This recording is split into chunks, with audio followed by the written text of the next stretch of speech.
Don't try to win this stare down contest. Y'all know I don't blink. I will win every time. Don't even try it. You know you can't win. I am the ultimate non-blinker. You guys comment all the time. You guys think I'm a robot. I am programmed not to blink. That's right. I'm Elric Ferris, your host, here on the Motherboards.org YouTube channel. Once again, not blinking to bring you guys another unboxing. This is the Sapphire Pure Black 990 FX, one of the latest boards from people over at Sapphire. And no, see, you didn't win. That said, let's jump in and let's see what comes inside the box.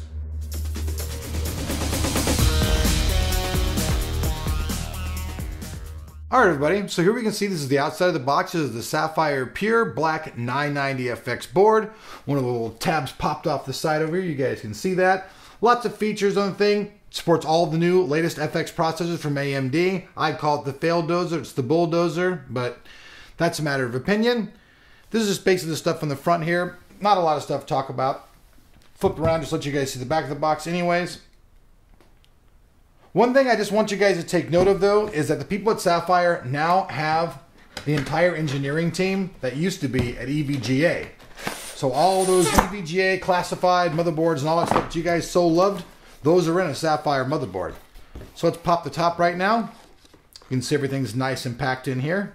This is the manual. Please make sure that you register your product. You get a much longer warranty, and you can qualify for things like free game downloads and stuff like that. Then right here, we have lots of SATA cables.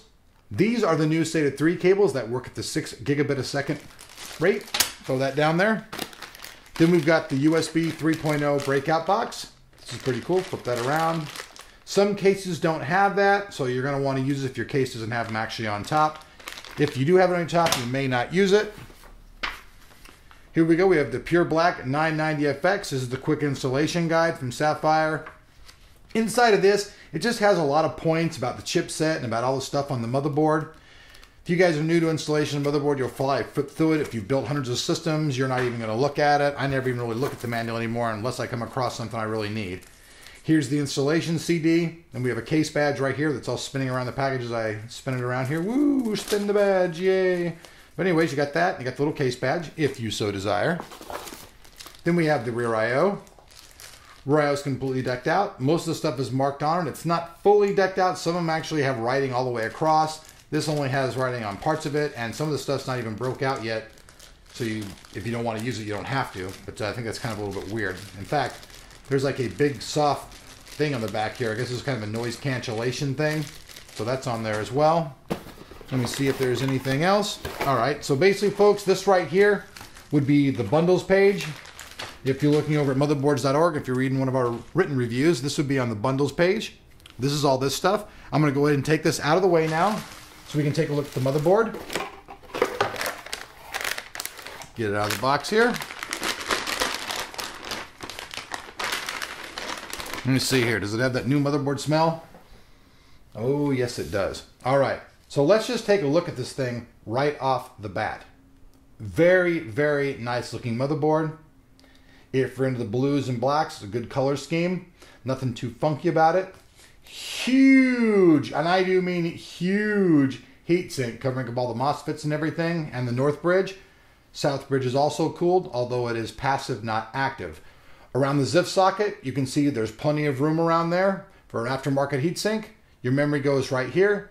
This uses DDR3 dual channel memory. It'll take up to 32 gigabytes with 8 gigabyte sticks. Here we see the 8-pin power connector right here. We have an eSATA port right here. Honestly, I think this is the oddest, and I do mean oddest, frickin' place I've ever seen for this eSATA port. It should be down here. I don't know why it's over here. We have the 24-pin over here. For our fan connections, we have one here, we have one here, we have one here, and we have one here. So we have a total of 5 fan headers. Really cool, though, is look at the PCI slots. All of them down the row are all of the normal kind. You don't have any of those small little 1X slots. If you guys have seen me do reviews before, I've said what a complete waste of time they are on a motherboard. There's no reason for them. So we have 1, 2, 3, 4, 5, 6 PCIe slots. The top one is 16. This one's 4. This one is 8. This one's 8. This one's 8. And this one's 4. It's clearly marked on the board. I'll try to bring that up to the camera so you guys can see that. Might not be able to lock in something that small. Supports Crossfire all the way across the board. No SLI on this motherboard whatsoever, being that it's AMD. And now going down below the PCI slots, we have the CMOS reset button. Then we have the reset the computer, and then the power button. Then also right here, we have a BIOS select button. This is a dual BIOS motherboard. If one of your BIOSes blows out, you just flip the switch and go to the other BIOS, and you can do that for flashing as well. You have some additional USB headers down here on the bottom.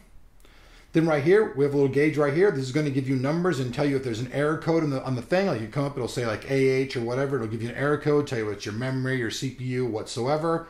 And then right here, this is where all your case connection wires go. It's a pretty small area right there, but it's pretty easy to read if you read the manual. Other than that, it's actually really small. Now, one thing I want you guys to take note of, I'm going to flip the board right here. All of the SATA connectors on here are the 6 gigabit a second ones. Every one across the board. They don't mess around. Everything's backwards compatible. I really like that. And then here's also the USB 3.0 breaker box connection. This is that little box that we talked about earlier. It plugs in there and then goes out of your thing. Now, last but not least, I'm going to flip it around, take a look at the rear I/O. Got a lot of stuff on your rear I/O, including your Bluetooth and everything else. Got your combo PS2 mouse port there, your legacy. Got some standard USB ports. Got some more USB ports. Got an eSATA port, some more USB ports. Got dual firing LAN, more USB, and then 2 more USB 3.0s. And then finally, your 7.1 analog is here, and your digital is here via coaxial or SPDIF. So it's a pretty fleshed out rear I/O for this motherboard. So anyways, folks, just thanks for watching. Remember, this was just the unboxing. We'll get to the full review, and yes, we will be doing a full review of the motherboard very soon. First, we're going to do the written review, and then we'll do the video. So this has been the unboxing of the Sapphire Pure Black 990FX. And just to let you guys know, all of the Sapphire motherboards are now available in the continental USA to be bought. Thanks for watching. See you guys later.